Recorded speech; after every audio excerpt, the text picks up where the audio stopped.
अस्सलाम वालेकुम वरहमतुल्लाहि वबरकातुहू। एक दफ़ा एक गधा एक गहरे कुएं में जा गिरा और ज़ोर ज़ोर से हिंकने लगा। गधे का मालिक किसान था जो कुएं के किनारे पे खड़ा उसे बचाने की तरकीबें सोच रहा था। जब उसे कोई तरीका नहीं सूझा तो हार मानकर दिल को तसल्ली देने लगा कि गधा तो अब बूढ़ा हो चुका है, वो अब मेरे काम का भी नहीं रहा।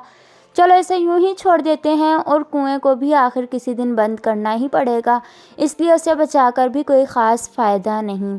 ये सोचकर उसने अपने पड़ोसियों की मदद ली और कुआं भरना शुरू कर दिया। सबके हाथ में एक एक फावड़ा था जिससे वो मिट्टी बजरी और कूड़ा करकट कुएं में डाल रहे थे। गधा इस सूरत हाल से बहुत परेशान हुआ। उसने और तेज़ आवाज़ निकालना शुरू कर दी।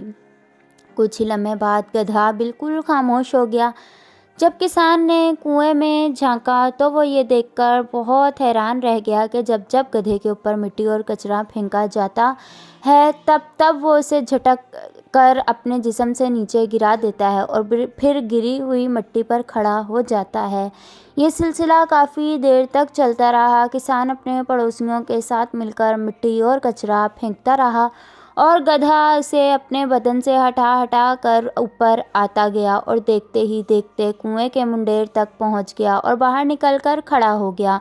यह मंजर देखकर किसान और उसके पड़ोसी सकते में पड़ गए। उनकी हैरानी काबिले दीद थी।